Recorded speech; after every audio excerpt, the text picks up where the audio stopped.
Dobrý podvečer, Lači Džives, vítejte na posledním doprovodném programu výstavy Otevřená cesta Phuntra do Drom v roce 2023.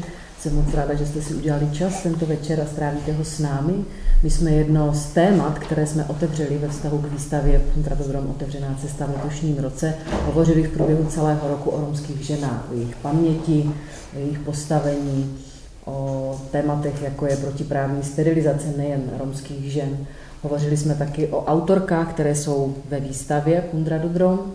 A dnes budeme hovořit o romských vizuálních umělkyních, které nenutně v této výstavě jsou, ale přesto je zásadní o nich mluvit a včlenit je do toho tématu obecnějšího romská žena.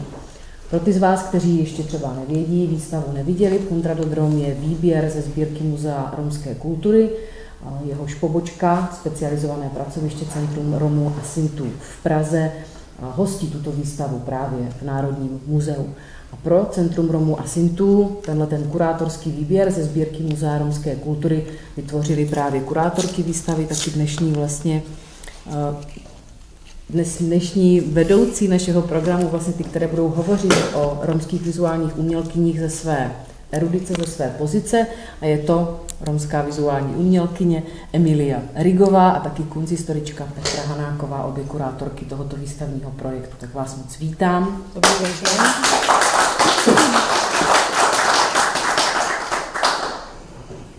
A po tomto velmi krátkém úvodu vám dávám prostor, abyste představili, jak jste uvažovali nad dnešním večerem, jaké autorky jste vybrali a proč, a pak už sa môžem venovať rozboru ich diel. Ďakujeme, Alica. My sme sa vôbec nedohodli, že ako začneme rozprávať, ale možno začneme spolu s Petrou s tým, že vlastne tá naša spolupráca je už viacročná, môžeme hovoriť, že už 6 rokov spolu v nejakom zmysle sa zaoberáme rómskym vizuálnym umením a naša prvá taká akcia bola Keres Kultúra, ktorú sme otvorili v Stredoslovenskej galérii v Banskej Bystrici v roku 2019, kde sme robili ako keby ponor do súčasnej rómskej identity, teda súčasnej generácie profesionálnych autorov a autorky.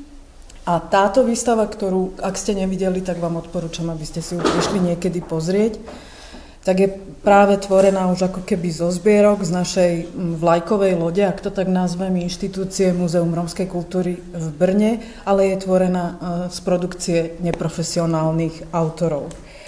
A k tomu možno dôležité povedať, že to Múzeum rómskej kultúry zbiera aj profesionálov. A keď sme vlastne dostali tú ponuku, teda Milka dostala a svoju náruč otvorila ešte smerom ku mne, takže sme sa stali obe spolukurátorkami výstavy, tak sme chvíľku uvažovali, že do toho konceptu nejakým spôsobom vtiahneme aj tých pár profesionálov, ale potom sme si uvedomili, že to by nebola úplne akoby férová pozícia pre tých neprofesionálov a neprofesionálky. A povedali sme si, že výstavu Keres Kultúra už máme za sebou, čiže už isté povedomie pre toho, koho to zaujíma, o tých existujúcich profesionáloch a profesionálkach je, a že to proste bude ako čistá vrstva v podstate ľudí, na ktorých mohli nadviazať tí profesionáli a profesionálky. A bolo to vlastne preto, že ten fragment z toho súčasného umenia, ktorý v tom múzeu rómskej kultúry je, nie je ako keby dostatočne vypovedný, že keď je tam napríklad, uvidíte Malgožatu Mirgu Tas, čo je dneska veľmi slávna rómska umelkyňa, bola v Benátkach na Bienále, v podstate tam je od nej pár obrazov z obdobia, ktoré dneska už ona ako inštalatérka alebo autorka s takým väčším dychom prekonala.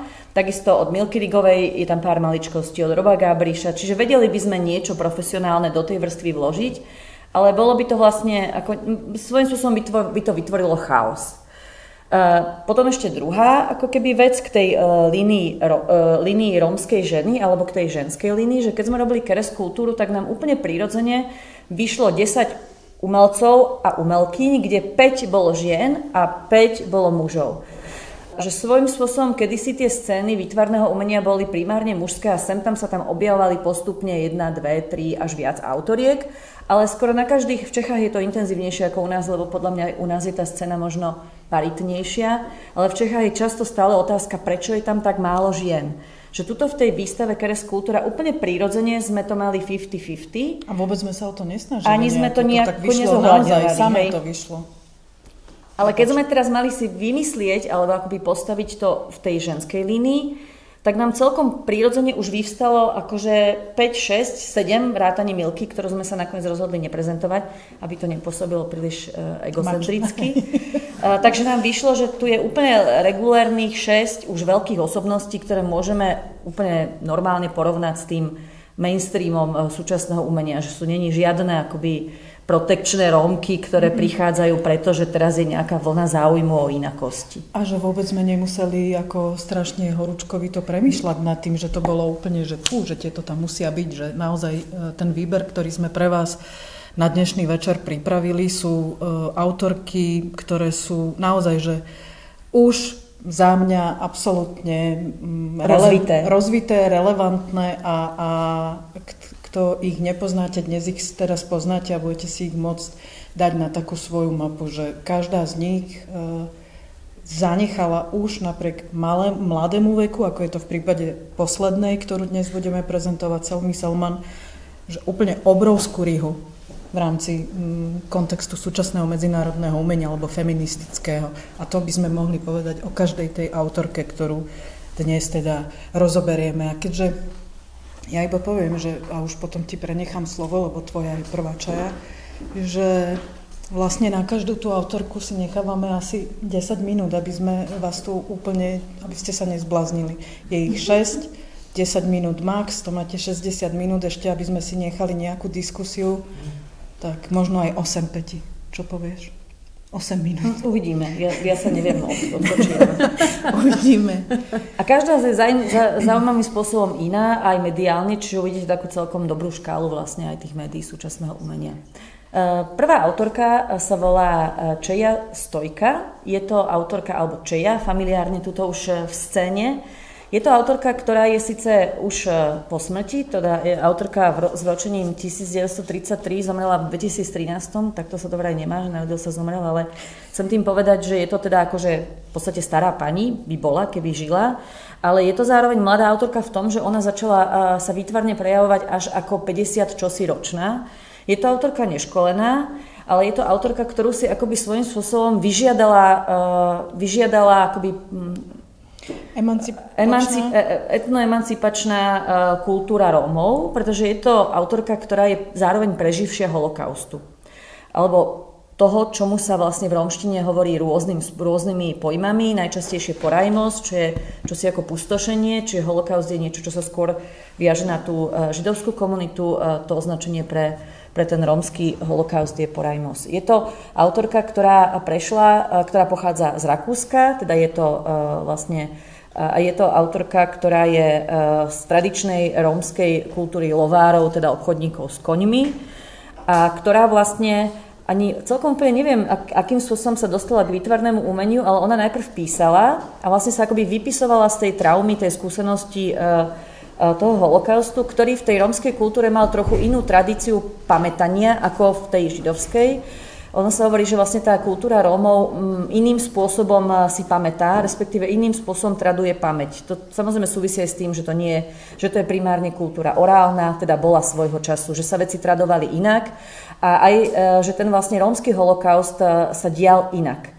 Ak ten židovský holokaust bol viazaný na kultúru a rasu, tak v prípade vlastne Rómov sa mnohokrát tí Rómovia perzekuovali na základe toho, že sú všetci kriminálnici. Hej? To znamená, aj to rozpamätávanie sa na tú traumu v takto postavenom rasovom probléme alebo vlastne kultúrnom probléme bolo akoby zložitejšie alebo ťažšie a dlhšie trvalo.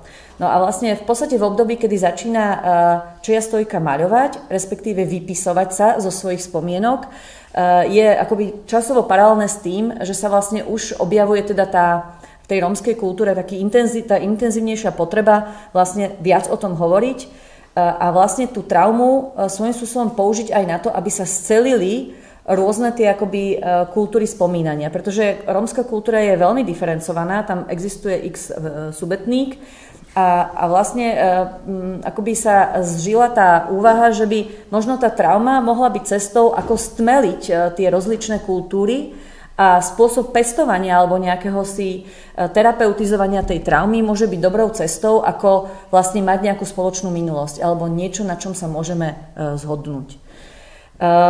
Čeja Stojka má niekoľko tém, čiže nemaľuje len túto akoby traumu holokaustu, má aj témy slnečnejšie a to je vlastne väčšinou ten život predkoncentračnícky a zároveň má ešte také témy, ktoré sú také introvertnejšie. Dôležité je povedať, že ona vlastne prešla niekoľkými koncentrákmi, najprv s rodinou, bola v tom známom cigánskom tábore v Auschwitz-Birkenau, potom bola v Ravensbrücku a oslobodenia sa dožila v Bergen-Belsene. A vlastne, keď ona začína malovať, tak v podstate maluje to, čo si pamätá. A častokrát vlastne kunsthistorici, ktorí hovoria o tom jej maľovaní, hovoria, že ona vlastne zobrazuje tie koncentračné tábory z rôznej perspektívy a často z perspektívy dieťaťa. Takže ukazuje ako keby ten tábor buď z vrchu, alebo ho zobrazuje tých SS-ákov zo spodu z pozície dieťaťa, že vlastne akoby nemá ona to tradičné školenie, čiže nemá vedomie možno klasickej perspektívy, klasickej anatómie, ale maluje vlastne akoby citovou perspektívou alebo spomienkovou perspektívou a ukazuje vlastne tie veci z rôznych pohľadov. Má tam také navracajúce sa témy, to sú tie havrany alebo nejaké pomotané ostnaté dráty, samozrejme tie figúry, rôzne tie situácie, ktoré my už vlastne, keďže sme vytradovaní tou aj literatúrou, aj rôznymi vecami už poznáme vlastne z toho koncentračného tábora. Má aj krásnu scénu oslobodenia koncentračného tábora v Bergen-Belsene. A vlastne sú to témy, ktoré si práve tá komunita cení ako vlastne scény, ktoré sú autentické, aj keď sú vlastne filtrované spomienkou. Pretože my veľmi vieme, že vlastne keď máme teraz kultúru popierania holokaustu, tak sa veľmi cenia práve tie veci, ktoré sú autentické. Hej? Že tuto je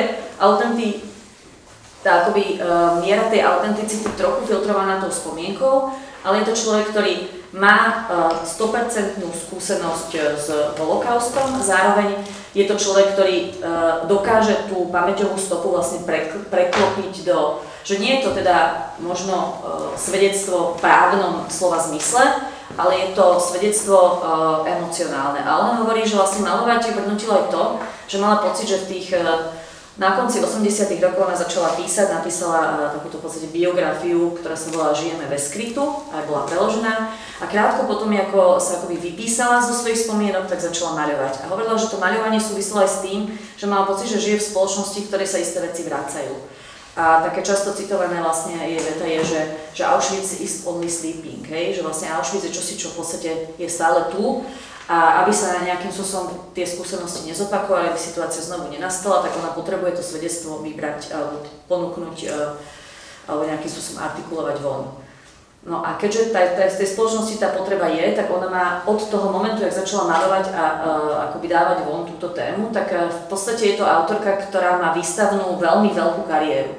Pretože jak sa vlastne v tej spoločnosti tá pravicová ako extrémistická vlna dvíha, tak v tom výtvarnom svete stále intenzívnejšie je potreba vlastne nejakú odbíjať. A odbíja sa aj prostredníctvom takýchto výstav.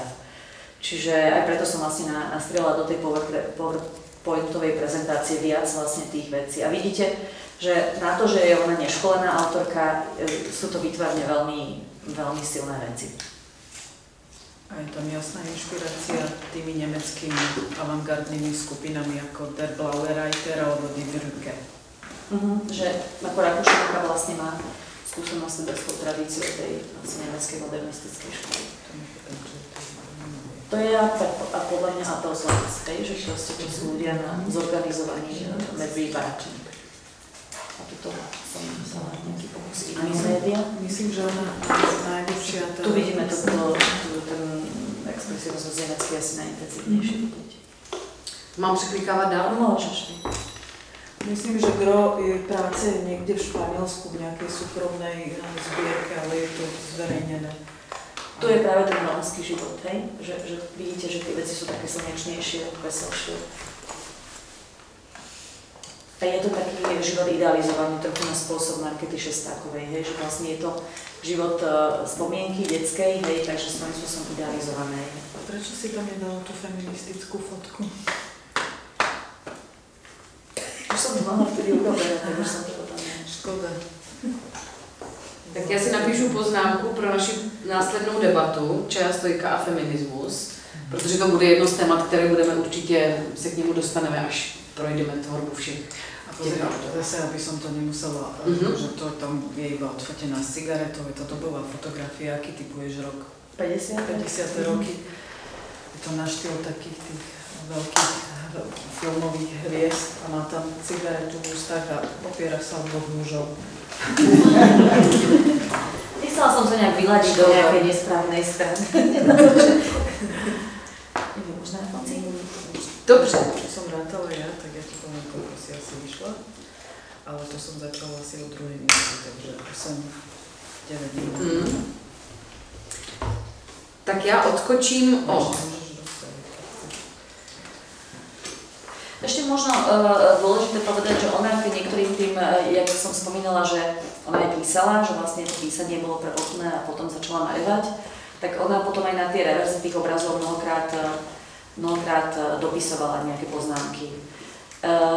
Ono súvisí trochu aj s tým, že po druhej svetovej vojne bola taká medzi intelektuálmi a estetikmi taká tá debata, že vlastne po holokauste, po Osvienčime zase mi nedáva zmysel, alebo sa ako si stratil raison d'être robenia umenia, pretože ak je ľudstvo schopné niečo takého, tak to umenie je vlastne banálna záležitosť, pretože na čo robiť umenie, keď sme schopní vlastne niečoho, čo je úplne antipódom toho umenia. Ťažké, myslím, že povedal Adorno, že je zbytočné alebo ťažké, alebo nemožné písať poéziu po Auschwitzi, hej? Čiže ona niekedy sa ako keby s týmto predpokladom trochu polemizuje a napriek tomu, že je vlastne zbytočné tvoriť umenie po takto hraničnej skúsenosti, tak napriek tomu to umenie robí a snaží sa teda tú skúsenosť nejakým spôsobom cez ten vizuál odovzdať aj v tej situácii, tej traumy, nejaký druh nádeje. To hovoríš stále o nej, že ja si myslím, že ona si ako prvá, možno aj vďaka tomu politickému movementu začala uvedomovať, aké je to dôležité vlastne vyrozprávať tú traumu, že keby ona neopísala tie veci vo svojich príbehoch, alebo teda v knihe, tak by vlastne celé to snaženie, ktoré v tých 70. rokoch bolo, nemalo základ, nemalo sa o čo oprieť. A vlastne všetkých 6 žien, ktoré tu dnes máme, tak každá v tom movemente je nejakým spôsobom zásadná pre niečo, hej, že pre tú časť toho emancipačného, každá z nich v niečom inom. Ideme ďalej? Že kľudne môžeme ísť na Kibu a pri nej to zase rozviniem, že ako to myslím. Takže súčasná autorka je rovnako stará ako moja mama, to znamená, že má 64, či koľko, 60, a neviem koľko má mama, 66 už musí mať. To je trapné. No a prečo je táto žena tu v tomto výbere? My sme sa veľmi snažili s Petrou dostať ju už na Slovensko v tom 2017-18, keď sme robili Keres kultúru, ale nepodarilo sa nám to z rôznych príčin. Ale táto autorka pochádza z Fínska, keď Petra hovorila o čaje, že je lovárka, čo v zásade by sme mohli povedať, že je niečo to subetnícke, čo poznáme my ako Olašská, tak tá subetnícka skupina, ku ktorej sa radí Kiba, je Kale, alebo teda označuje sa to ako Kale. A možno viete, že z romčiny Kalo alebo Kali, čierny alebo čierna, že to znamená tú čiernu.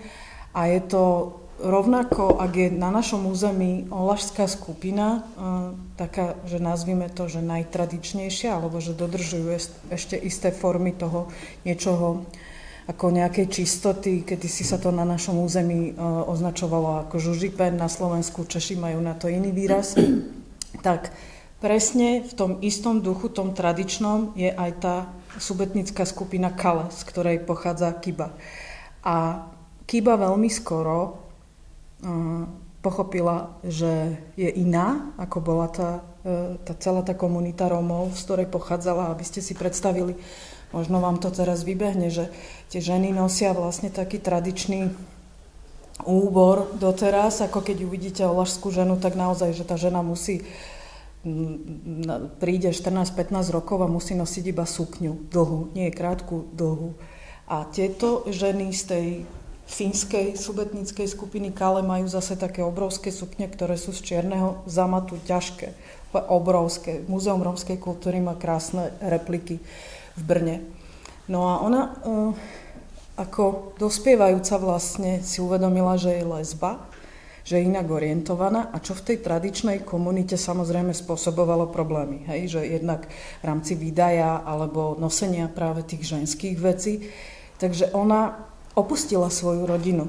Ona utiekla od svojej rodiny a dala sa zatvoriť do detského domova. Ja to poviem takto zjednodušene. Určite to tak asi nebolo úplne tak jednoduché, ale budem to tu zjednodušovať. A celý ten svoj príbeh, lebo samozrejme, že ona keď začala rozprávať o tom, ako sa jej žilo v jej rómskej rodine a rozprávala o tom práve v tej majorite, tak začali aj rôzne ataky z tých, nepoviem, že z osady, lebo to nebola osada, ale proste z tej rodiny, z ktorej pochádzala, tak tam bolo aj pár verejných útokov, ako keby na verejnosti. Pretože ona pred tým, ako sa dostanem k jej kľúčovému dielu a vysvetlím, prečo vlastne som zaradila iba jedno jej dielo, tak najskôr opísala všetky a vlastne keď potom pôjdeme, tak tam bude vidno aj tá fotografia tej trilógie Mimeza, myslím, že sa to volalo. Tá bola hlavná postava, ktorej ona opisuje, je to kvázi ako jej autobiografia v tých 3 zväzkoch, kde opisuje všetko, celý svoj príbeh od detstva až po to, keď sa stala ako úspešnou autorkou. A tá prvá časť má názov presne tak ako dielo, na ktoré teraz prejdeme, a to je Čierny motýl. A toto dielo bolo vlastne na výstave. Že čo? Ešte o jednu mužu? Môžeš, lebo vidíš, aké sú zlé fotografie, že nie sú dostupné. Ja nevládzem s dýchom, to je hrozné. Voda. Tak, bola proste účastná na prvom rómskom bienále v Benátkach, ktoré ešte vtedy neorganizoval ERIAC. Ak neviete, čo je ERIAC, je to platforma, inštitút pre súčasné umenie a kultúru, alebo nielen súčasné, v Berlíne založený. Ale už ho kuratorovala Timea Junghaus, ktorá je súčasná riaditeľka toho ERIACu a písal sa rok 2007 a výstava sa volala Paradise Lost. A keby nebolo toto dielo súčasťou, bolo tam 10 autorov a autoriek. To je môj názor, že keby toto dielo nebolo súčasťou tej výstavy, tak tá výstava by nedosiahla medzinárodný ohlas. Že ako keby na toto dielo bolo najviac citácií a kritických nejakých reakcií, cez čo si ľudia najviac sprítomnili tú identitu rómsku, že v čom je. A ak sa pozrete bližšie, volá sa to teda Čierny motýl a je to práve tá sukňa veľká z toho zamatu, z toho tradičného odevu, ktorá je ako keby prišpendlená, keď by sme išli ďalej, aby to videli v tom detaile.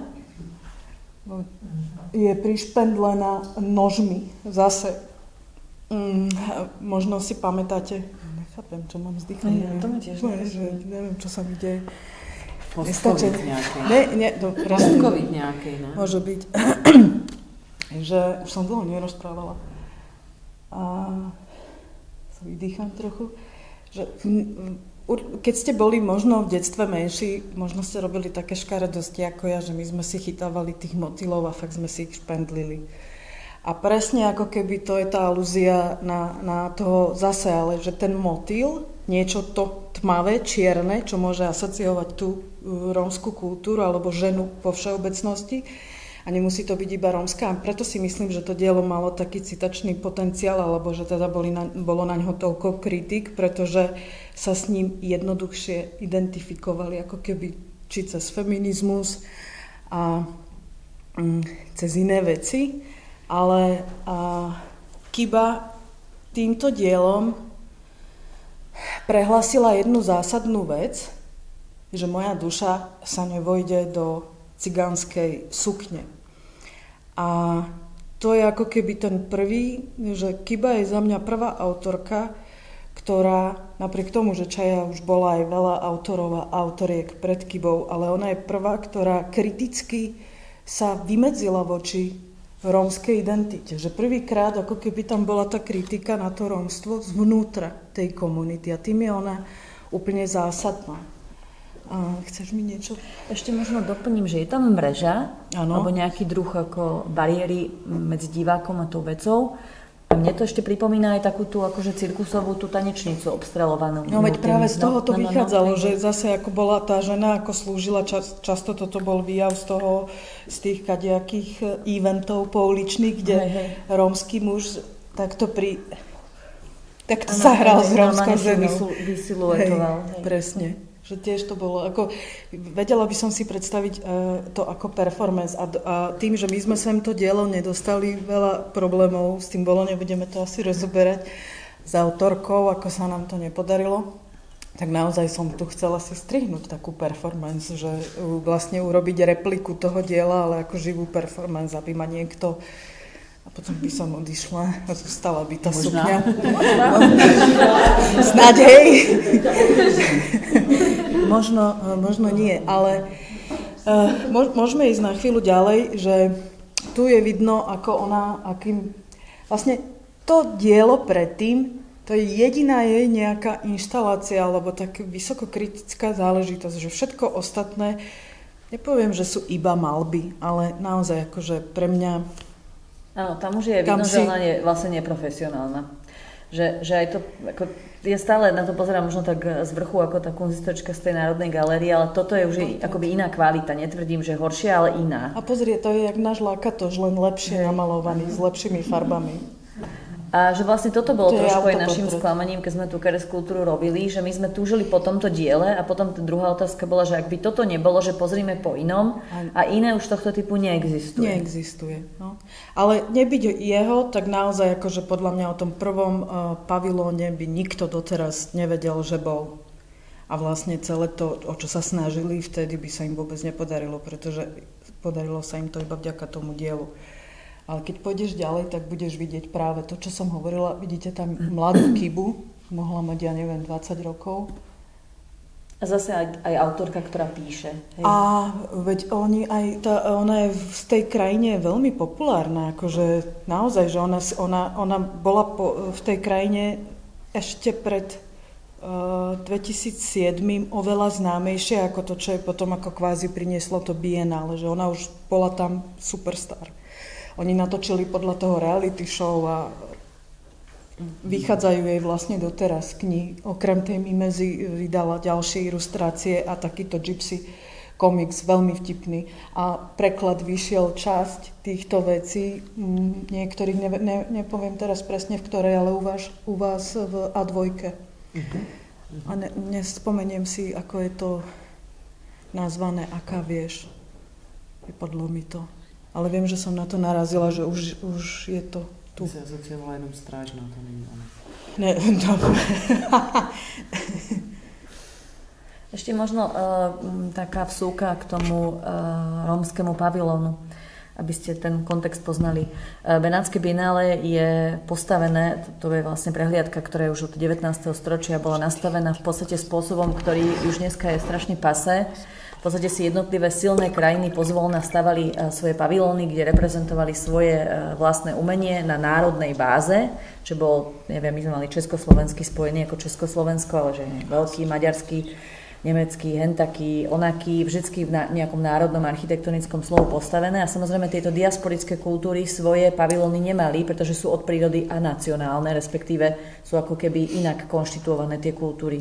Toto je kultúra, ktorá je rozpriestranená v celom svete a nemá akoby zem, hej, že v podstate ten nacionálny koncept kultúry je viazaný na hranice, na pôdu, proste je v podstate taký akoby kvázi ešte rasový, čo preto dneska Benátky už sú vlastne pasé, ale na druhej strane to gesto vytvorenia nejakého rómskeho pavilónu znamenalo, že my sme síce kultúra, ktorá nemáme zem, nemáme hranice, ale zároveň sme úplne regulérna kultúra, ktorá nie je len nejakou etnicitou, proste, ktorá je identitou a ktorá má parametre kultúry a takto vyzerajú. Hej? Čiže že vlastne aj keď sa doplňala ten rómsky pavilón už do štruktúry sveta, ktorý nefunguje, lebo je proste v postkoloniálnych rámcoch už pase, pretože keď neviem, po Francúzsku hrajú koloniálni čierni hráči, tak jaká je to proste národná liga, hej?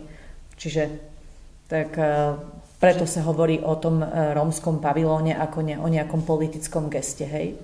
Čiže ale celé všetko to, čo my robíme, je politické gesto. Ja to stále hovorím, ja to stále vnímam aj ako politické, aj kultúrne gesto a viac by som robila radšej kultúru ako politiku, ale ono to jedno s druhým súvisí. No.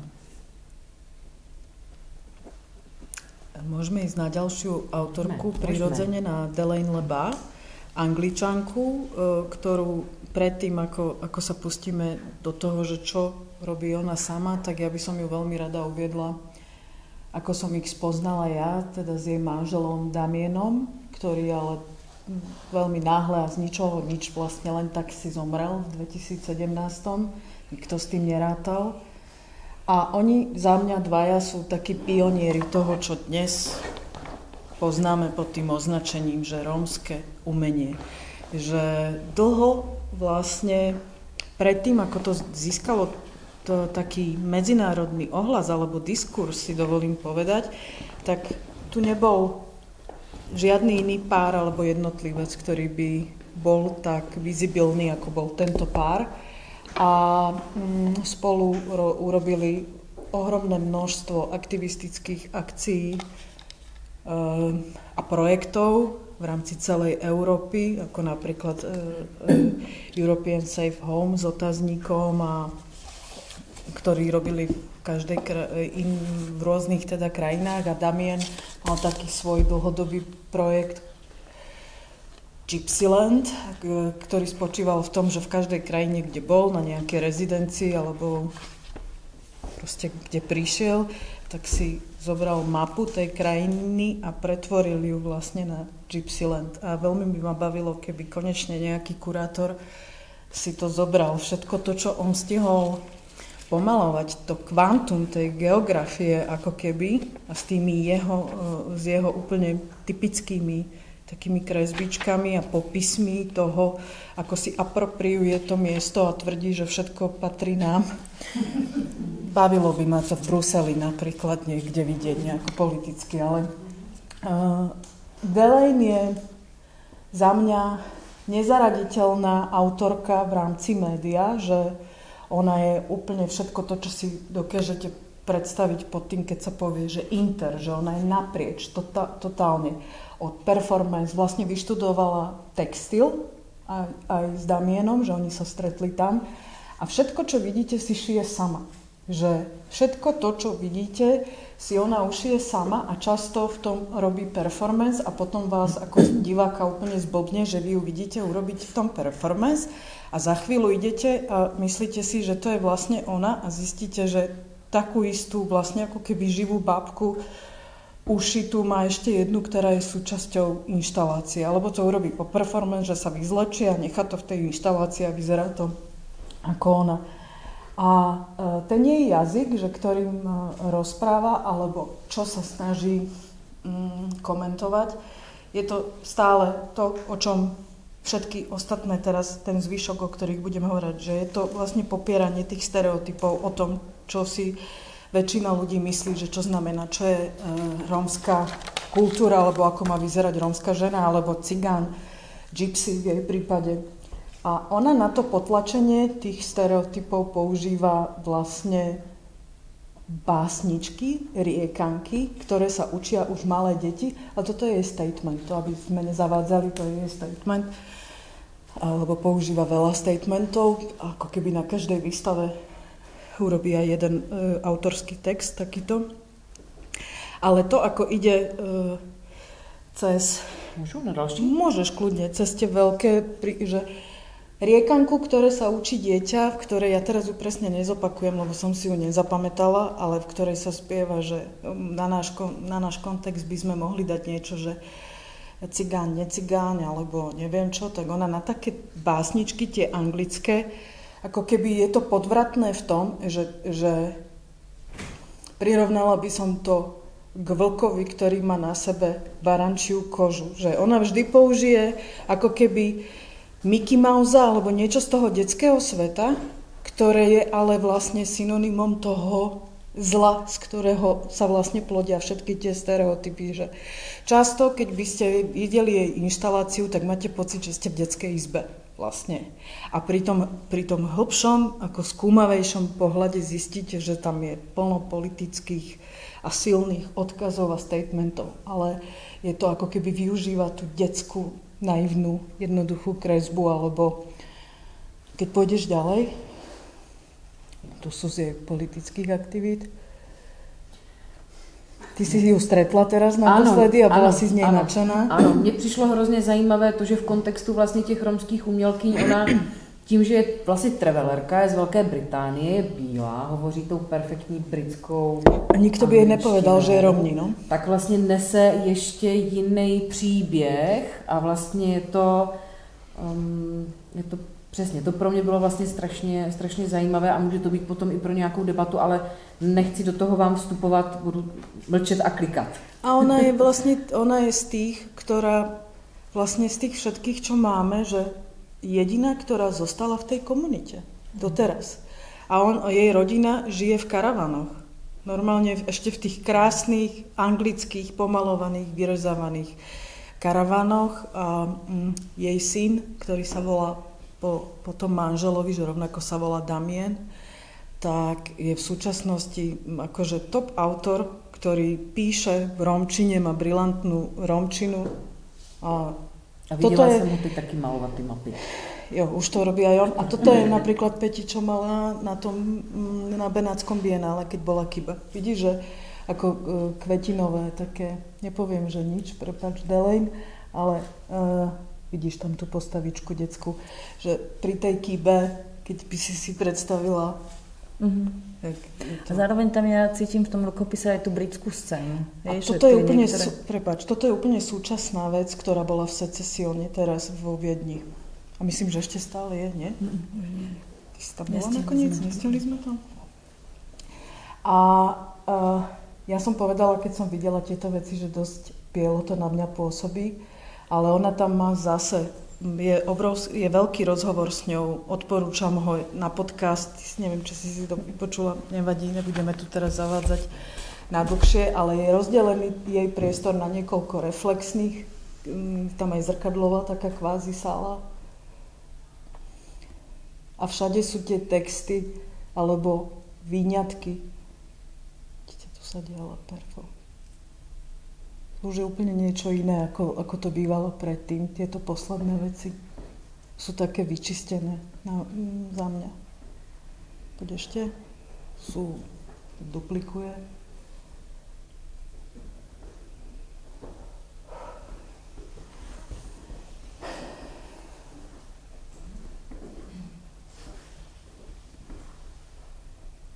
Všetko ušité. Niečo k nej? Nemusíme. Zatiaľ nejaké otázky? Já teda se zeptám.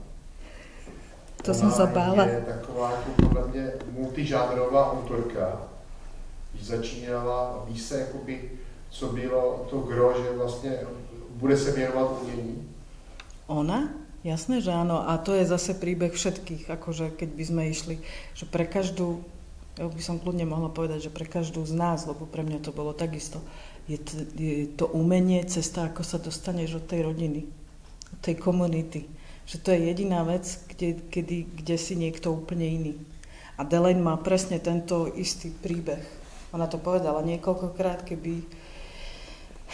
že vlastne tá rodina tomu nie, že nerozumie, ale je to ten ostrovček mimo, že všetci milujeme tú rodinu, ale to umenie je svet, do ktorého nám vlastne nezasahuje tá rodina, lebo áno, lebo nie, že by mu nerozumeli, ale je to niečo, čo není považované za to, že to je to. Ale možno tá otázka mierila aj trochu inám, ale to podľa mňa súvisí s tým, aké dneska to vizuálne umenie je. Že ono, preto sa hovorí, že súčasné umenie je postmediálne, že mnohokrát sa stane, a tu uvidíme Euteju Malgožaty, že ona vlastne východiskovo sochárka, ale dneska je, neviem, viac textiláčka alebo nejaká akoby inštalatérka. Potrebovala vypovedať príbeh, ktorý bol prakticky... médium potrebovala také. prakticky si dneska ten umelec, umelkyňa vyberajú, ako čo zvládnu. A aj tým, že dneska mnohokrát tí umelci nerobia to, čo vedia, ale aj to, čo dokážu vydelegovať. To znamená, ja si niečo vymyslím a sú nejakí pomocníci, zvlášť pri tých autoroch a autorkách, ktorí už sa stali nejakými ikonami tej scény. To je možno, že aj v súvislosti s tou Kibo, jak si spomínala, oni mnohí tí umelci alebo aj tie umelkyne v momente toho medzinárodného úspechu už skočia ako keby do nejakej inej ligy, kedy v tej domácej scéne znamenujú možno niečo úplne iné, alebo majú už úplne inú podobu, ako majú v tej zahraničnej. Hej?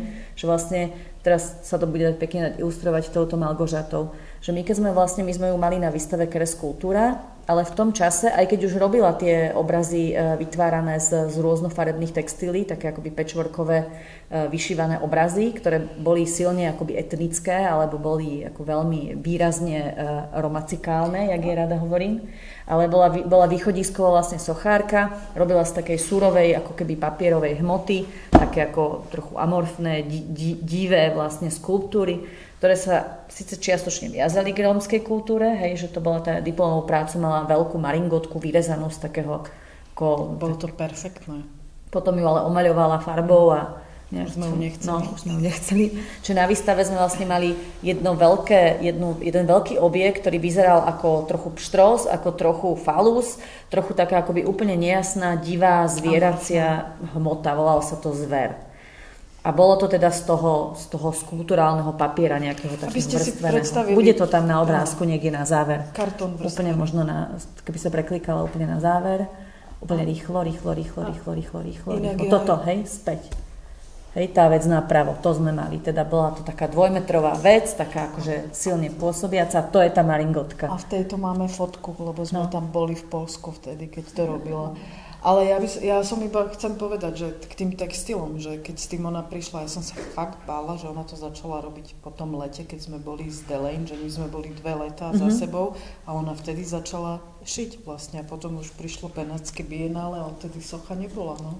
Akože máš pocit, že tam akoby došlo k nejakému ale on ten textil je dneska veľmi že veľa ľudí, aj my máme na domácej scéne toho Jana Durinu, ktorý sa podobá na Delaine v mnohých veciach.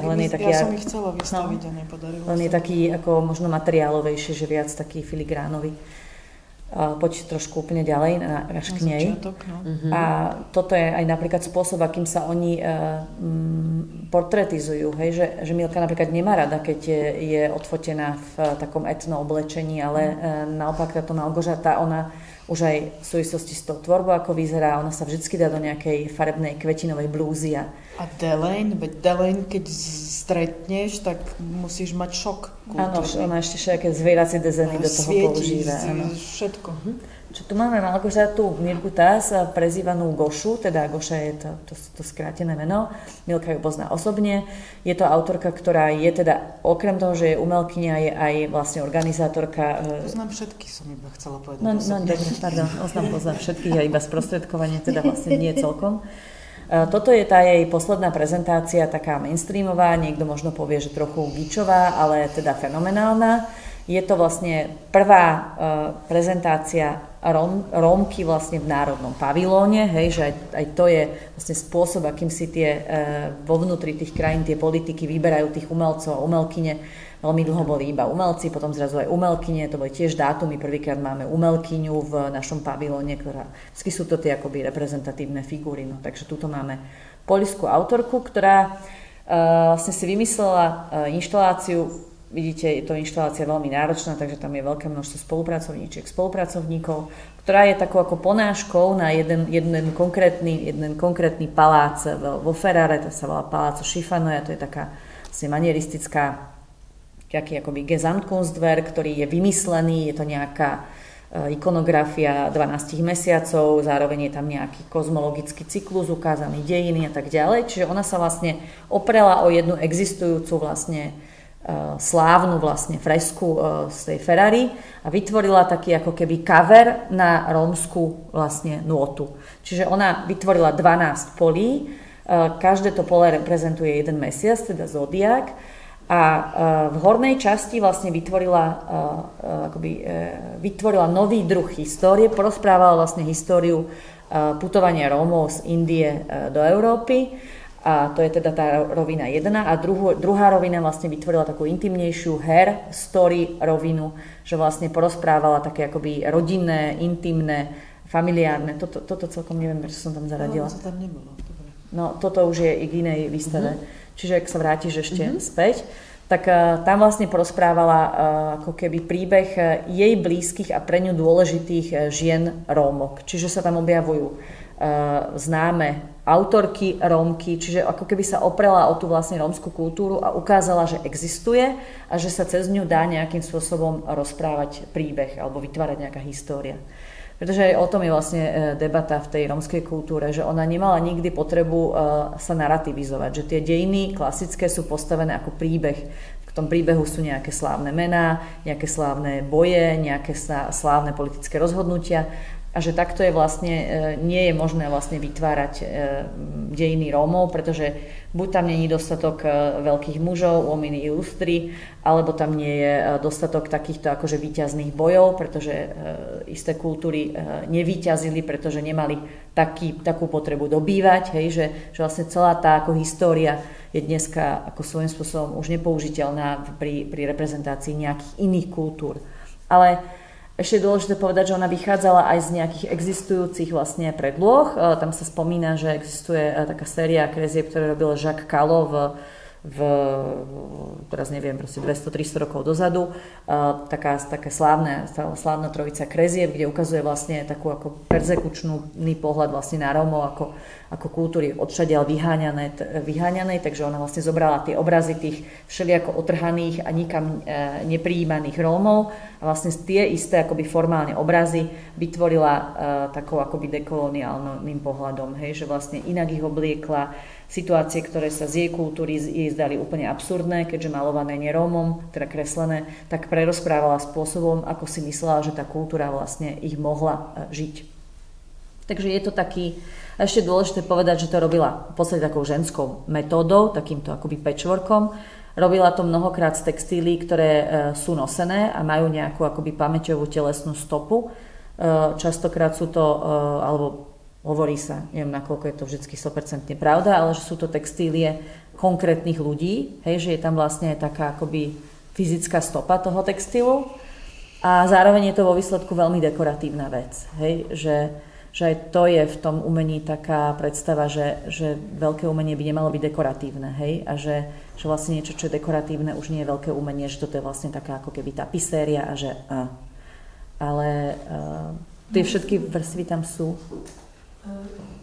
To, co mě fascinuje na její práci, je, co ty prostě ty tváře a ty figurky. A nevíte, jestli ona pracuje nejdřív s fotografiou. To sú jej rodinní príslušníci, všetko. Ona žije obkolesená vlastne ďalšími 3 domami, v ktorých býva sestra, mama, mamina sestra, takže ona fotí dokumentuje ten život, ako keby, že fakt z tej komunity a pretvára to, prešíva to, to sú reálni ľudia. Aj Milka Rigová je tam vyšitá. Všetko sú tam reálni ľudia a to, čo hovorila o tej her story, že akože by to bolo tak presne, sú tam také trojičky, na jednej je, neviem, či som není tak, že vedľa mňa je Delaine s Mihailou Dragan a ja som, a potom je Tima Junghaus napríklad zase s niekým, ale som aj s Annou Mirgou, s jej sesternicou niekde vyšitá. Proste sú tam všetko, to čo vidíte sú reálne situácie, všetko sú reálne z jej života, naozaj. A prešité. A jej sestra, keď som tam bola, tak som to videla, že ona vlastne kupčila s tým textilom, niečo ako second hand. Hej, že tam to bolo toho veľa, že ona Goša, v čom chodí, tiež si šije sama. Krásne oblečená vždy. A ešte som tam dala jeden taký sochársky projekt, že ona vlastne svojho času ešte pred touto ako bohatou textilnou érou vytvorila na jednom pietnom mieste vlastne pamätník k takému drevenému pamätníku. Také klačiacej figure, no. Ja sa omluvám tady trošku. Takže to je vlastne akoby pamätník pre... Už to ide. Ale no. Ja presne neviem kde, je to niekde v Poľsku a je to vlastne pamätník urobený, tam bola nejaká v lese udianá vražda nejakej skupiny Rómov potulných, ktorých zabili proste bieli a na pamiatku vlastne tejto udalosti vznikol takýto pamätník a ten pamätník po niekoľkých rokoch bol zdevastovaný. Čiže vlastne z toho vznikla taká triešť a ona vlastne potom neskôr bol ten pamätník reparovaný, čiže bol znovu postavený, ale ona z tej zničenej vlastne sochy vytvorila odliadky, keď pôjdeš ďalej, a vlastne z tých fragmentov vytvorila takéto voskové vlastne skulptúry s tým, že vlastne nie je to teda len akoby odkaz na tú pamiatku tých pôvodne zabitých ľudí, ale zároveň aj k tomu aktu toho vlastne zlikvidovania toho pamätníku, čiže tej akoby druhostupňovej násilnej akcie. A toto je vlastne možno cesta, ktorou ona ako sochárka vlastne dneska dokáže pracovať. Je to odliaté do vosku, zároveň je to fragment, je to vlastne technika, to sa volá nejaká sera, proste taká stará technika vlastne robenia sochy z vosku. A má to ešte samozrejme nejaký akoby širší kontext konceptuálny, ale je to vlastne taký pekný spôsob, ako už s tou druhostupňovou vlastne pamäťou tej perzekúcie pracovať. Ešte možno dôležité, že keď potom uvidíme u tej Ladi Gažijovej vo výstave Vesmír je černý, tak ona tam práve tá socha z toho zničeného pamätníka tam bola vystavená ako živá skulptúra. Taká, a tiež bola vlastne v takom tom trochu ruinovanom stave taká akoby keby zničená vlastne postava. Ešte máme dve, takže poďme na Ladi už. Tak, já se omlouvám. Tady takový amatérismus s PowerPointem. Nie, to je tá kabel. Je obrazovka. Že je pomalejší. Přes ten kabel. Předtím to šlo? Svedeme to na počítač, není to mnou. Tak, dobre, tak ja ešte teda rýchlo s ďalšou autorkou Laďou Gažijovou, ktorá je vlastne československá autorka, pochádza zo Slovenska, zo Spiša, je to ročník 81. To je autorka, ktorá žije v Prahe a ktorá, keď sme hovorili o spojení rómske umenie, s tým máme všetci problém, že rómske umenie to je také ako trochu nešťastné spojenie, lebo ona to síce vníma v trochu inej súvislosti, že ťažko robiť Rómom umenie, keď na to nemajú podmienky, že umenie je v istom zmysle aj kategória, ktorá sa dá robiť len na základe nejakých akoby spoločenských predpokladov. A samozrejme definícia rómskeho umenia je v podstate etnická, čiže tiež už nie je úplne celkom v poriadku. A to je v podstate možno aj taká nejaká implicitná trajektória kariéry Ladi Gažijovej, že ona dneska už možno ani nie je natoľko umelkyňa, respektíve pozvolná prestáva byť vizuálnou umelkyňou a stáva sa skôr aktivistkou alebo sociálnou pracovníčkou alebo nejakou komentátorkou vlastne takej akoby sociálno-politickej situácie Rómov a s predpokladom ich akejsi emancipácie, preto sa tam objavuje taký termín romafuturizmus. Romafuturizmus ako nejaký druh lepšej budúcnosti alebo nejakej ideálnej budúcnosti, ktorá je v budúcnosti možno vytvoriteľná v nejakom lepšom svete za nejakých lepších sociálnych situácií. Laďa začínala ako maliarka, študovala v Prahe a aj niektoré tie malby, ktoré sú také trochu street artové alebo vlastne striekané farbou cez matrice na väčšinou režné alebo nejaké monochromné plátno. Niektoré tie malby tematizovali vlastne tú jej rómskú identitu, tu máme cymbálovku a v podstate zo všetkých tých vecí na začiatku išla taká zvláštny smútok, nejaká hrôza občas, ono súviselo možno aj s tou vizuálnou subkultúrou, na ktorú sa viazala. Tam bolo viacero ľudí, ktorí malovali takýmto postrekom a mali taký podobný aj rukopis. Mnohé tie malby boli také komiksové a viazané ešte väčšinou na miesto vystavenia, čiže ona scelovala mnohokrát tie malby aj s tým prostredím, v ktorých sa vystavovala a robila také v podstate farebné prostredie. Neviem, či by ťa pochválila za to, že si povedala, že reflektuje svoju rómsku identitu. No tak ale pozri sa. No. Potom má také dielo, ktoré sa volá Cukor a bič, má tam párka takých, oni tie rómske postavičky pôsobia ako také strašidielka, takže má to taký jemne hororoidný rozmer. Nebudem sa utápať v tých malbách, takže prejdem potom k tej jej kurátorskej pozícii. Ja mám veľmi rada jej malby. Čiže ona potom pozvolna vlastne ako keby, ona možno stále tvorí ako vizuálna umelkyňa, ale stále viac vlastne je kurátorkou a tou ako keby organizátorkou toho kultúrneho života. Tam je dôležité ešte spomenúť výstavu, ktorá sa volala Vesmír je černý, som hovorila o tom romafuturizme. Takto sa vlastne naväzovalo aj na tie etnoemancipačné kultúry vlastne čiernych v Amerike, alebo teda vôbec, že akým spôsobom je možné vlastne vytvoriť lepší svet v iných kultúrach, či už vo vesmíre, alebo v budúcnosti. Čiže Vesmír je černý, to je vlastne ten romafuturistický koncept. A to bola výstava, ktorej zárodok bol predtým prezentovaný v rámci nejakého iného názvu v súkromnej galérii Nevan Contempo, alebo tak nejak. A potom teda v Moravskej galérii v Brne. Bola to výstava vlastne vytvorená zo zbierok Múzea rómskej kultúry, čiže prakticky tam bolo mnoho umenia alebo mnoho artefaktov z našej výstavy, ale bola tá výstava usporiadaná úplne inak a postavená na vlastne predpoklade vytvorenia nejakých dejín rómskeho umenia, ale spôsobom, ktorý bol taký trochu cimrmanovský. Hej? Že vlastne budeme sa snažiť urobiť naratívny prehľad umenia Rómov, ale keďže ich nemáme dostatok, tých umeleckých diel, nemáme 19. storočie, nemáme angažované umenie 50. rokov, nemáme Sorov a tak ďalej, tak to, čo nemáme, to domaľujeme. Hej?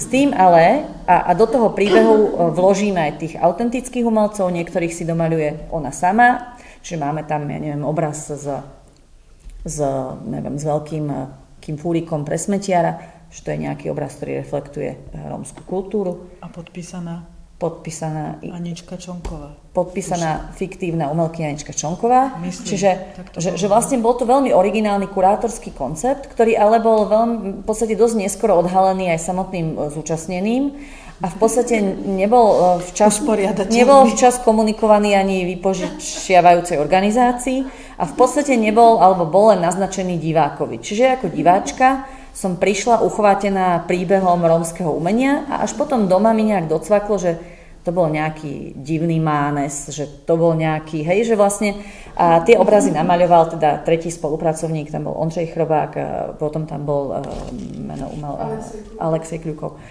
Vladin partner. To je asi v tomto prípade irelevantné, ale on vlastne domaľovával tie akoby fejky toho rómskeho umenia, ktoré akoby neexistuje, hej. Čiže že malo to takú humornú rovinu, ktorá ale nie úplne produktívne pôsobila na diváka, pretože mal dojem, že ako že bol oklamaný, hej. Že, a to nie je podľa mňa úplne fajn, keď sa toto viaže človeku z majoritnej kultúry v súvislosti s rómskou kultúrou. Tak, ako ja som to takto vnímala. Potom vlastne poď ďalej teraz ešte. A toto je vlastne druhá. Tam sme videli aktualizáciu. A toto je druhá výstava, ktorá vidíte je ešte abstraktnejšia. A tá vznikla pre Kunsthalle vo Viedni a volala sa Manuš heißt Mensch, Manuš znamená človek. A tam vlastne, teraz neviem, či to celkom dobre budem vedieť uchopiť, lebo je to strašne abstraktná vec, ale vieš to ty povedať? Podľa mňa najzásadnejšie asi by sme mali povedať, že to už vzniklo ako keby Aver Club, že to je to komunitné, s čím ona začala pracovať. Medzi tým ešte založila knižnicu romafuturizmu. A nielen, že romafuturizmu, rómskych autorov. Áno, že vlastne nie je, že romafuturizmus, to sú... Ale ona sa tak volala, myslím. Volala. Že veľmi ťažké je vlastne sa identifikovať s kultúrou, do ktorej patríte, keď vlastne nedostávate ako keby povedzme v učebnom procese nejakú bázu kanonickú tých autorov, ktorí existujú, nečítate rómsku literatúru, lebo ju nemáte k dispozícii. Čiže ona tam vlastne v tej knižnici, ktorá bola najprv prezentovaná v Tranzite a dneska funguje v Chánove, volá sa knižnica Jozefa Serinka. A tam vlastne je ako keby na jednom mieste, na jednej ploche vlastne koncentrované všetko, čo v tej literatúre z tej rómskej kultúry je možné čítať a mať k dispozícii. Jo, a potom išla táto výstava v Kunsthalle, potom teda táto výstava. Že ona vlastne v tom Chánove si spravila s miestnymi ten Aver Club a to už vlastne ten výsledok tam mali byť do toho nejako oni zapojení do tej výstavy. No a ona tá výstava, ja som teda nevidela, ale iba z tých akoby recenzií bola vytvorená, ona má nejaký pôdorys, ten pôdorys je diagramom nejakej kvetiny, ktorá má niekoľko lupeňov a v strede je vlastne taká kruhová maľba takého budovateľského rázu a ona trošku ako keby sleduje, v podstate tá otázka je tam, že ako je možné robiť umenie, keď neexistuje nejaká sociálna spravodlivosť, hej? Čiže a tam na niektorých tých miestach tej výstavy to máme, akože a ono sa je to prepája vlastne s tým, ako keby s tou sociálnou revolúciou. A treba povedať, že tá výstava je trošku hermetická, hej? Že vlastne, a tým, že sa aj deje v Kunsthalle vo Viedni, tak podľa môjho názoru nie je úplne jasné, ako je, komu je určená. Lebo ak to má byť nejaká etnoemancipačná výstava na tému nie je možné robiť umenie, keď nemáte za čo. A ona vlastne hovorí aj o tom, že za socializmu sa mali vlastne Rómovia spoločensky lepšie, či niekde tam je aj v tej vlastne ikonografii tých budovateľských programov, ktorá tam je taký výrazný socialistický étos v tých maľbách budovateľských. Čiže ono to tam všade je, aj tá hviezda teda s tým kolesom, hej, teda komunistická hviezda a tá rómska čakra, teda tá rómska zástava. Čiže je tam taký akoby ľavicový tón, ale nie úplne ako keby aj ten motív tých kopáčov, hej, že kopáči to je vlastne tá profesia tých pracujúcich Rómov, hej, taký.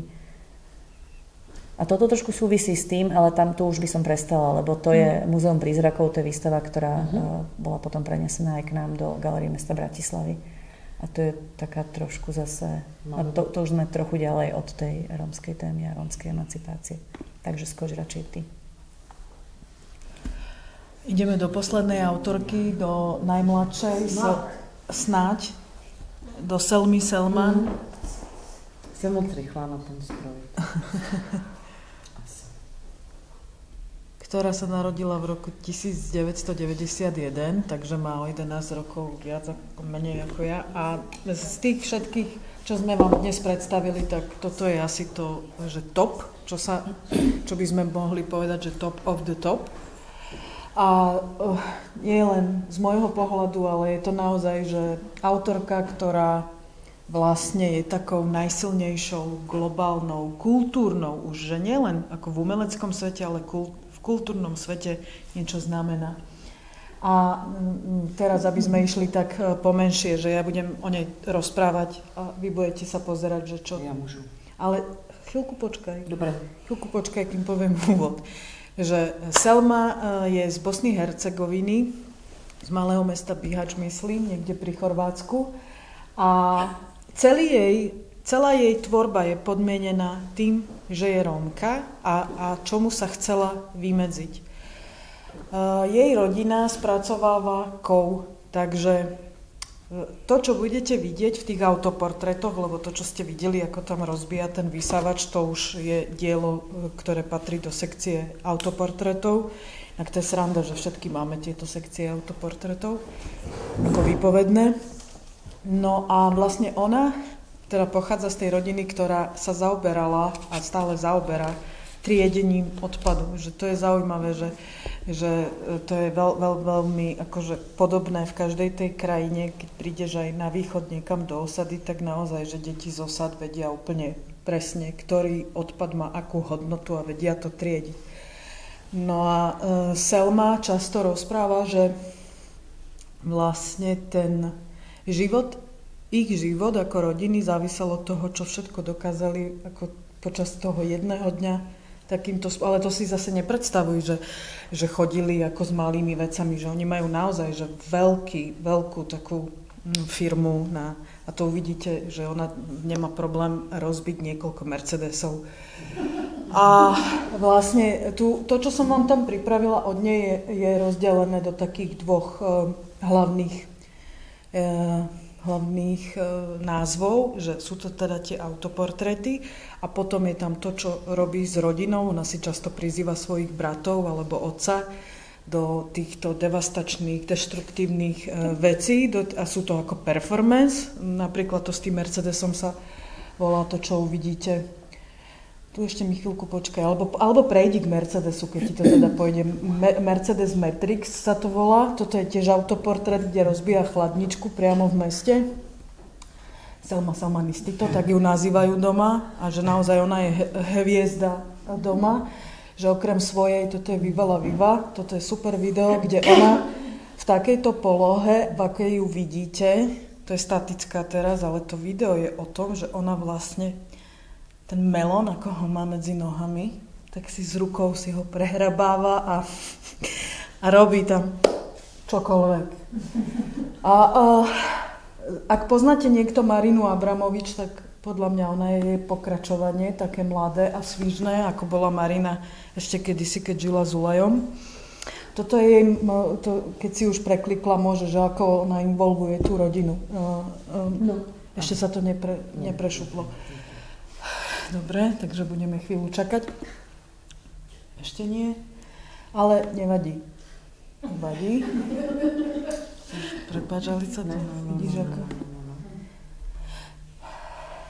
Že... Ne? A proč nedáváš plus iba ty šipočky? No, protože mi pak přestanou reagovat. Já nevím, dělám určitě něco špatně, jo? Je to vždycky mezi přístrojem a židlím, víš. Tu je myš. Je tam, no. Ja budem zatiaľ rozprávať o nej, kým sa to nestotoží. Čím ona sa zapísala, alebo ako do toho tú rodinu zapája do tých svojich umeleckých projektov, je niekoľko rovín. Že napríklad, no tak tuto vidíte jej mamu a celé to všetko, čo tam vidíte, je vlastne vyrobené, ktoré ona vyrobila svojej mame izbu.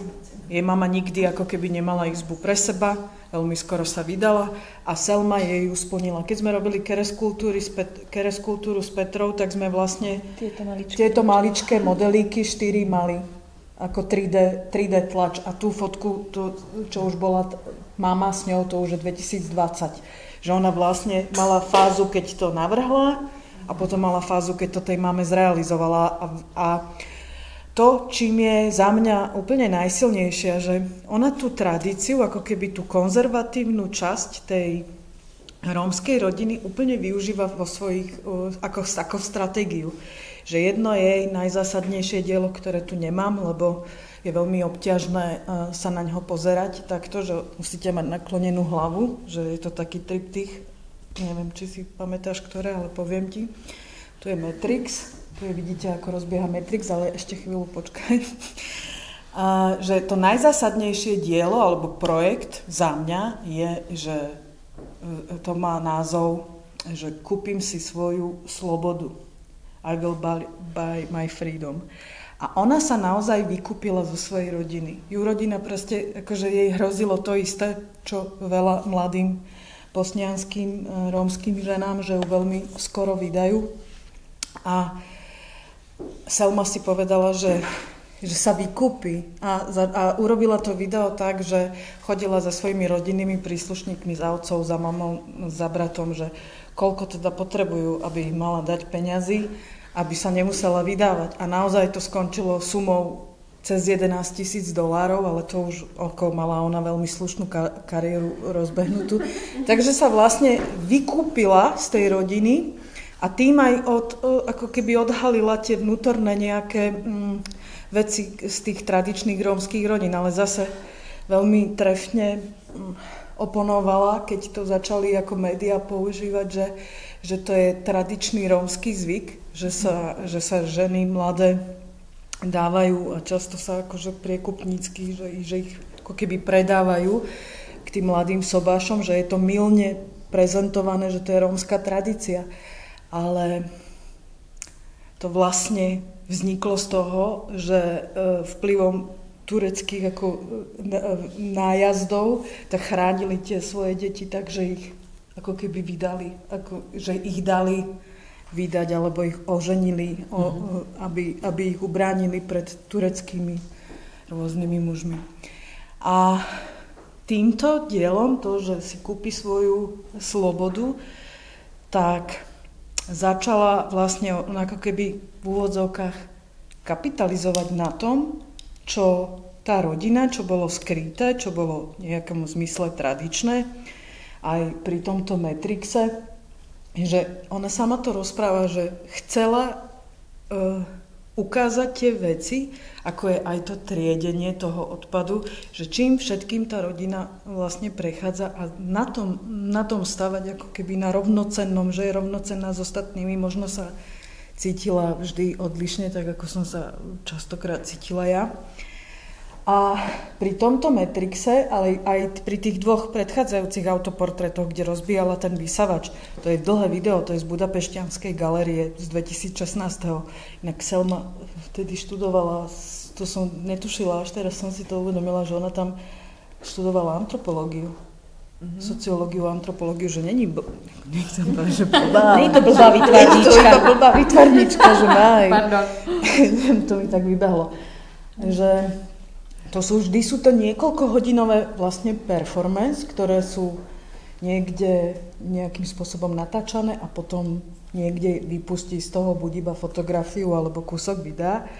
Ale ona vlastne čím si veľmi pomohla urobiť zo seba takú tú komoditu, alebo aj z toho dedičstva, z tej rodiny, je to, že začala na ten kov malovať, na ten odpad. A tu uvidíme, toto sme mali na Kere skulptúre, ako autoportrét. A to je na kapote auta, ale to uvidíte teraz svadbu, ako urobila. Poď ďalej. To si potom pustíme video. Kúsok možno. A na takýchto, keď to, môžeš to rýchlejšie, to je celá svadba urobená, hej, zo starých fotografií, pozrite, aké veľké veci. A tie kúsky, ja som vtedy chcela, aby ju múzeum kúpilo, no dnes by už na ňu nemalo. Keď som to mala vrácať, tak som hovorila, že tá cesta bola dosť drahá, keď sme to posielali naspäť. Vidíte tu, toto by bolo úžasné v zbierke Múzea rómskej kultúry. Takže ona vlastne pomalováva tie kovošroty. Ale pustíme vám kúsok aspoň jej performance, aby ste videli. A tuto nie je zrovna, chcem inú. Počkaj, poď na tú prvú, uvidíme, že... A ešte môžeš nechať tu, že v čom som myslela, že má najväčší vplyv. Je to vlastne prvá autorka alebo Rómka vôbec, ktorá mala titulku L. A tam jej fakt odvtedy to aj ona sama používa, že najnebezpečnejšia žena na svete. Tak ju vtedy nazvali. Takže pouštíme to video, ktoré je. Ktoré ti pôjde, skús, ja už neviem, ktoré bolo, ktoré popravde. Ale obe sú dobré. V jednom kričí, to sa volá You Have No Idea a podľa mňa je to najsilnejšie a tam je krásne vidno to, ako sa ona sama inšpirovala Marinou, že mne to veľmi pripomína staré Marinine veci. A zase to druhé, aj kde rozsekáva tú práčku alebo vysavač, mne to hrozne pripomína Pipilotyrist, keď chodila pomedzi tie auta. A ona mala aj dobré štúdium, ako podľa mňa vychytala to, že je z nás najmladšia a vlastne... A že aj dobre vyzerá, hej? Že to je vlastne jedna vec, to akože chceš povedať, že ja dobre nevyzerám. No, tak ako... Som si neodpustila, Petra je vždy super na toto. Si dobrá, ale... Si dobrá je za 3. Si dobrá je za 3. Nie, že ona vychytala tu už ako keby nie, že pripravenú pôdu, ale mala to úplne iné, ako sme to mali my. A tam je silná. Áno, You Have No Idea. Áno, tak toto je to, kde kričí a že naozaj tu nič iné nerobí. Predtým, ako to pustíš, iba kričí túto jednu vetu do vysílenia. Že naozaj, že vám oznamuje, že vy nemáte ani predstavu o tom, aké je to byť mnou, alebo byť cigánkou, alebo byť ženou. Všetko možno si tam viete doplniť. A robila to na niekoľkých už miestach naživo. A teraz sa pripravte. Vypeckuj to.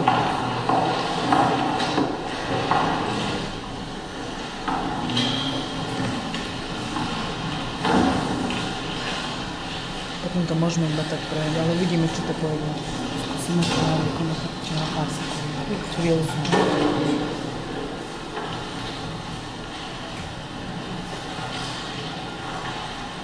Všetci podskočia.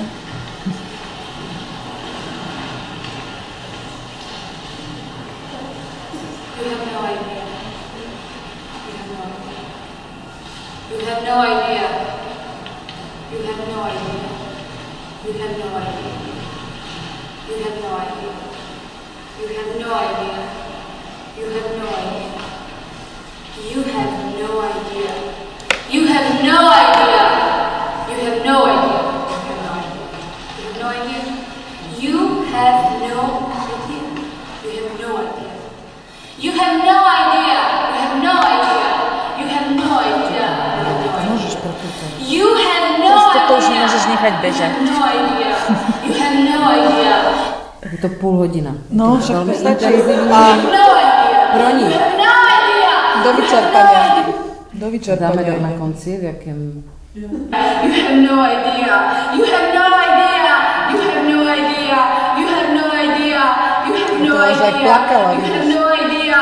You have no idea. You have no idea. You have no idea. You have no idea. You have no idea. You have no idea. Si to pozrú a ešte môžeme skúsiť aj to druhé na chvíľu. Tak jo. Keď nie, tak už nie. Tak ale pozrite si ju, ona je fakt dobrá. Akože všetky sú dobré, ktoré tu dnes boli, ale Selma je taká mne najbližšia. Ale fakt je to tam z tej Mariny Abramovič, tam to sa No, volá silne. endurance No. work, hej, že vlastne idem do seba zničenia. Niečo bolo s umením, mala Marina také, že musíš poznať umenie. Čo to bolo? Tiež tak kričala, opakovala stále niečo s umením, vetu. No toto je piloty. A to som myslela, že presne, že to je pipiloty úplná, ako to Akurát je rozbíja. taká súrovejšia verzia. No. A tu vidíte ten Mercedes, ako to roztrieskajú. A inak, ešte môžeš to načítať, chvíľku zastav, že ona robí také šialenosti, bola, myslím, že 2-ročnú apanáž mala v tom holandskom... Apanáž, to je super, to sa ti používa. To som si vymyslela teraz, že mala takú 2-ročnú rezidenciu v Holandsku a tam robila to, že nechala si posielať od ľudí kto mohol matičné dosky z počítačov zo starých a triedila ich tak, aby jej zostalo vlastne zlato. A z tých 2 rokov urobila takéto zlaté kladívko, odliala do takého, no proste super vec.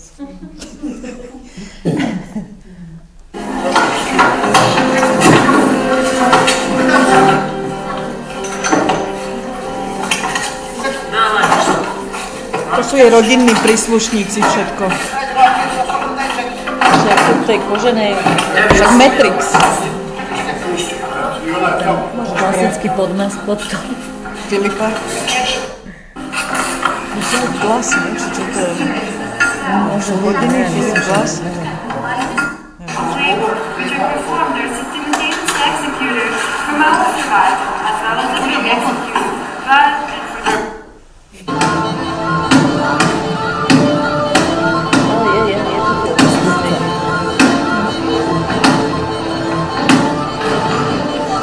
Ale teraz mi povedzte, kto dal taký Mercedes na to šrotovisko?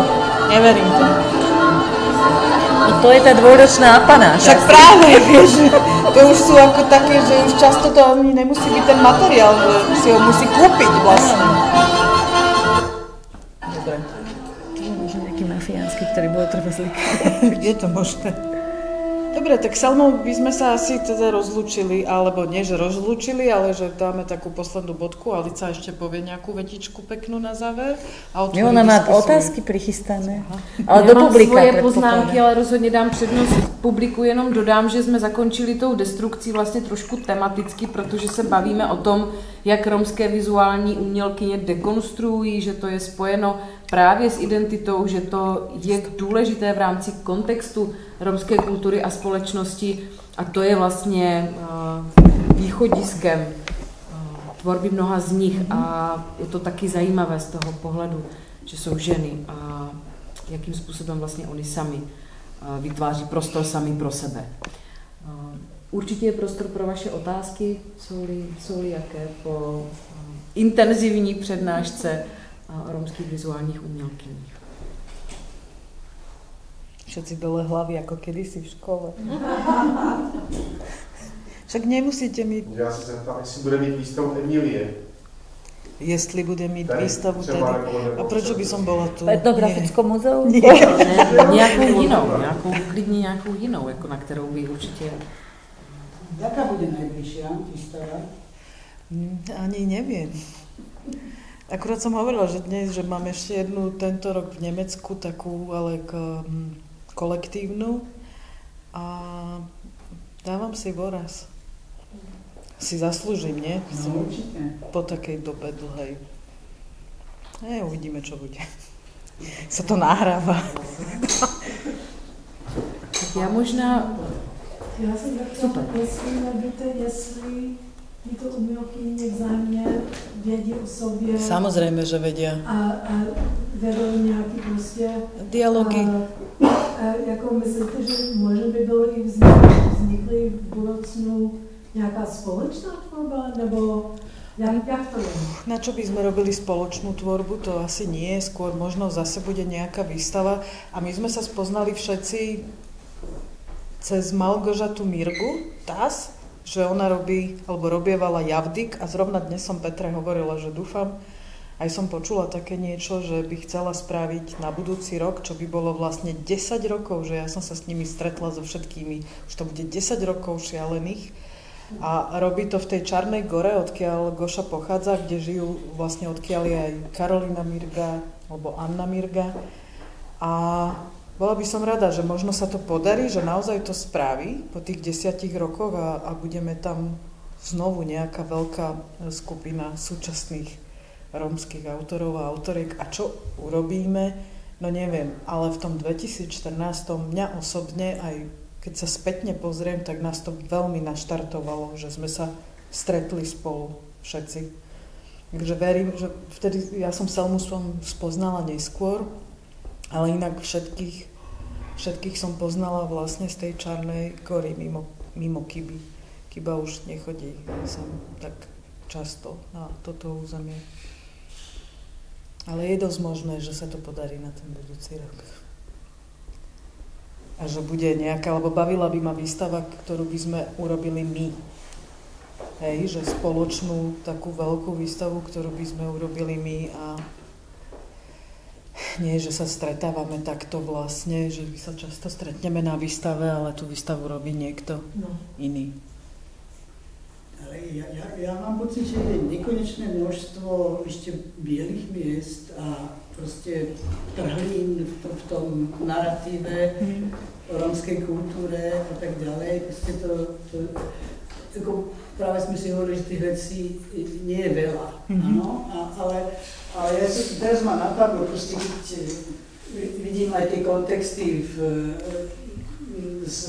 iných štátoch, ma napadlo, že určite proste sa to tu vie, že kto bola Milena Hübschmannová, áno, a proste ako toto je, si myslím, jedna z ciest, kedy biela žena, intelektuálka, ktorá leží na Oršanoch, našla som náhodou jej hrob. To je náhodou naraz, Milena Hübschmannová. A ja som ju raz stretla. Raz, to bolo šialené. A ona, viem, že bola indoložka a proste ovládala Bengali. A preto mohla rozprávať rómsky. No a ja som ešte v 60. rokoch sa jazdilo stopom. Ja som stopovala z Bratislavy do Prahy a nikto ma nebral, samozrejme, proste ako... Nezastavil pekné holky, vieš. No a naraz mi zastavila taká stará MBčka, tam sedela nejaká pani a proste ma vzala. A povedala mi, že ide do Prahy, ale že či mi nevadí, že sa pôjdeme okľukou, že sa zastavíme v jednej vesnici. A ja, že nie, dobre, tak sme došli do tej vesnice a to bola rómska taká osada nejaká. tam vybehalo prostě obrovské množstvo dětí, ty se na ňu vrhli prostě a aj dospělí. A ona totiž sbierala rozprávky romské a nahrávala to na ten obrovský magneťák, ktorý mala so sebou a proste oni, že ideme k babičke, tak sa navalili do tej MBčky a si neviem, 8 ľudí najmenej. Proste takto náhle som mala 2 deti proste a teraz sme išli do tej druhej vesnice a ona tam nahrávala proste tie pohádky priamo ako slovne. Potom z toho robila proste, za komunizmu vychádzali tieto publikácie, proste malo to zelenú v tom asimilovanom, alebo tam kvázi etno móde. Bola aj tá veľká LP doska rómskych spevov, originál z Osla. Však to s Davidovou asi natáčali oni dve. Veď je to možné. Vo viedenskom. Čiže si normálne chodila robiť poetno výskum, ani neviem. Máme takúto spojku. To si je čas, nie dobré. Taká náhoda. Teraz mi to vyvstalo, že vlastne to súčasť tej nejakej mojej mladosti a... Nemáš s ňou fotku? No tak, vieš čo, ja som nemala ani fotoaparát. Vtedy boli iné časy, ako v 60. roku, sme si nemysleli na fotografovanie. Ale fakt je ten, že proste s tým sa dá pracovať, lebo tam musia byť ešte nejaká rodina. A však archív existuje. Archív existuje a proste, že dá sa pracovať aj s tým nejakým spôsobom toho prekračovania tých hraníc, pretože mňa to napadlo pri tom motýlovi. Že nie je to len tá lesbická orientácia, ktorá ju proste dostáva von z tej komunity, áno, ako mimo tú etnicitu, mimo tú kultúru, akože tam není celá, áno, že niečo prevyšuje, ale je toho viac, čo prevyšuje a stretáva sa s tou majoritou na takých ostrovoch, teraz to poviem tak nejako akože, ako pozitívnej deviácie. Nejakým spôsobom, áno, a s tými sa dalo ďalej pracovať nejakým spôsobom, len prosté mapovanie by už bolo veľa. No, to áno, keby sme takýchto múzeí mali v každej krajine aspoň jedno, alebo v každej druhej, tak by sme tam... A je na Slovensku niečo? Je. Martine, ako Petra Hrdo vždy povie, že je, a poviem, že není, ale je, máš pravdu, akože je, akože je. Já bych dala prostor ještě nějakému komentáři nebo otázce, jeli. Máme dneska, jsem si uvědomila, takovou docela jako vlastně genderově nevyvážené publikum, že jsme v podstatě s výjimkou Honzy Berouska vlastně samé ženy, což je vlastně dobré. Tu je ještě jedna. Pardon, to je fakt jakože pravda, omlouvám. A máš ho rovno před sebou. Ale to je ono, to je přesně ono, ten svícen. Myslím jako v publiku prostě. Protože poslední možná jako point k tomu, protože my jsme vlastně mluvili o tom, že jsme připravovali tenhle ten večer, jak to rámovat, jakým způsobem o tom mluvit, jakým způsobem reflektovat. To, že jsou to ženy, že posouvají vlastně to umění i ty otázky vlastně dopředu hodně ženy, že to nejsou ti romští muži, ale jsou to ty romské ženy, že jsou v tomhle směru, v tom umění, jako v nějaké vizionalitě vlastně vpredu. Nějaký ten krok před tím mužem. Tak je nějaký statement nebo nějaký tvoje uvažování třeba, který by si k tomu ještě chtěla říct, dodat na základě i toho vlastně uzavírání toho letošního cyklu, který se hodně týká romské ženy nebo perspektivy ženy. Pozri, bez ženy by nič nebolo, to je akože nemusíme asi nejako nabalovať na to silnejšie motívy, ale baví ma, že práve tá súčasná vizuálna kultúra priniesla takýto traf pre ženy, že tá rómska kultúra je spoznávaná práve prostredníctvom figur žien, ktoré sa stávajú mainstreamovými postavami, že tá Selma má brutálny význam v Bosne, že v každej tej krajine je takáto silná žena, ktorá vlastne, vypadávajú mi slova, ktorá inšpiruje minimálne, teraz zostanem pri Selme, že inšpiruje tie mladé ženy, že ona, som nepovedala, že je aj aktivistka, okrem svojej umeleckej tvorby má aktivistickú, kde má taký projekt, ktorý sa volá, že Marš u školy, čo by sme mohli preložiť, že Marš do školy.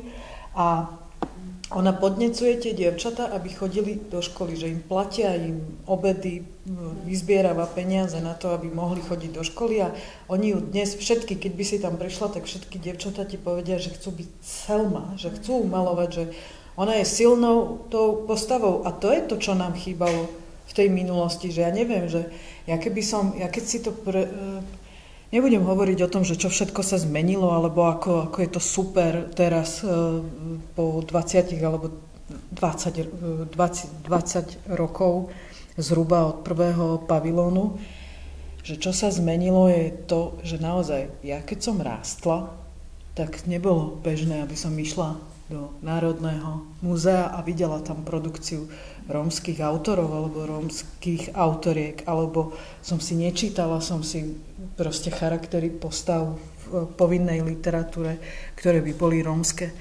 A napriek tomu, že som z veľkej rodiny rómskej, tak tá nejaká mainstreamová figura, s ktorou by si sa stotožnila, mi chýbala a podľa mňa nechýbala iba mne, chýbala aj tebe. Že my by sme, jediné, čo ma akože na tom vždy mrzí, je to, že aká by bola z nás generácia, čo by sme všetko nemali my, alebo mali my v tej identite, keby sme vyrastali práve s takýmito možnosťami, ako to má súčasná generácia. A tie ženy proste hrajú príjmy v súčasnosti. A zase, povedzme si, zase to dám na takú humornú, že doteraz vždy v tej kultúre prevažoval práve ten rómsky muž, fidlikant, muzikant, že to bolo to silné, čo prezentovalo tú kultúru. A aha, ako to tá žena rozbila. Bo ja som rada. Že nemám čo k tomu. Ale ono je to v podstate aj záležitosť dopytu, hej? Že to, aj to nie je len rómska žena, to je proste žena vo všeobecnosti, hej? Že tých posledných 20 rokov, a ja to rada opakujem, že budúcnosť je žena, proste tie skúsenosti neboli natoľko artikulované v tom umení tým ženským perom, tým ženským štiecom, proste jednoducho je, tak ako je záujem o inakosti, tak je záujem akože o tie ženské perspektívy, to vidieť aj proste to. Ako je otázne je, nakoľko si tá žena vie stále v tom umení zarobiť toľko ako ten muž, to je druhá vec, ale a zaujímavé, to sme aj s tou Karolínou Rivolovou, keď sme sa tu rozprávali o literatúre žien Rómiek, že tam je taká zvláštna vec, trochu to bolo aj v tom Kybinom životopise vidieť, že mnohokrát tie ženy začínajú, a vidieť to aj u Šestákovej, že vlastne začínajú po 40-ke, po 50-ke, keď už si akoby tú klasickú ženskú rolu akoby odbudú, tak vlastne začnú písať, alebo malovať, alebo vyšívať, hej, že vlastne a jednak aj ten ženský život je trochu dlhší a to vidíme mnohokrát aj pri tých nerómskych životopisoch tých mnohých autoriek, že oni sa mnohé dožívajú 80-ky, 90-ky a trošku je tam akoby väčšia šanca, aby ako sa tá kariéra rozvíjala, aby sa rozvíjal vlastne aj ten dopyt po nej. Hej, že vlastne keď je ten človek dlhšie na scéne, ten divák, alebo tá teda to publikum si lepšie pamätá, vie si to prevrstviť, zrazu vidí dielo, nielen jednotlivé vo účasť na nejakej jednej výstave, ale to, čomu sa hovorí v francúzštine, že œuvre, že zrazu vidí veci v súvislosti, že rozvíja nejaké témy, má nejaké médiá, ktoré primárne používa. A podľa mňa to jednoducho v tých, že je proste dopyt po ženskej literatúre v zmysle akoby literatúre žien, nie ženská, to je tá Vasilková, hej, Akelová, to je proste tá červená literatúra, ale po literatúre, autentickej literatúre vlastne žien, aj keď si zoberieme z tých vecí, čo vydáva KER, teda to vydavateľstvo rómskej literatúry, tam je kus viac žien ako mužov. A že proste jednoducho ten dopyt tu je. Tak ako keď si povieme vlastne, prečo je prečo je inkluzivita v americkom filme proste prírodzenosťou, pretože jednoducho, keď detektívku konzumuje čierne publikum, azijské publikum, tak je prirodzené, že tam bude jeden vyšetrovateľ taký, druhý taký, že to je o tom, že svojím spôsobom je to aj o komodifikácii, hej, že zrazu tu máme pomerne veľa ľudí, ktorí chcú takú kultúru, proste jednoducho si zrazu tá občianska spoločnosť povie, že ja som Róm, ja chodím na základnú, moje deti chodia na základnú školu, prečo ja nedostávam proste nejakú rozprávku, kde je hlavná postava pozitívna a je rómska, hej, že vlastne to ide aj z dola, aj z z jednej aj z druhej strany asi celkom prirodzene. A ja si napríklad veľmi rada, akože ako nerómka, si rada prečítam proste nejakú rómskú literatúru, pretože chcem vidieť aj inú perspektívu, že chcem aj o sebe sa dozvedieť z tej druhej strany. Hrozné, že už začala zbierať, doteraz vždy mi dala knižku a už si ju necháva ona. To ti nedám. Však to mi je jasné. Děkuji za ten kontext, i za vaši přednášku, i vám za to, že jste přišli. Dodám na závěr, že to je opravdu poslední doprovodná akce pro letošní rok v této výstavě. Doporučuji všem si ji projít a sledujte určité akce Centra Romů a Sintu i pro příští rok, protože výstava pokračuje, další programy se chystají a děkuji vám za pozornost. Děkujeme. Čerstvenie ešte.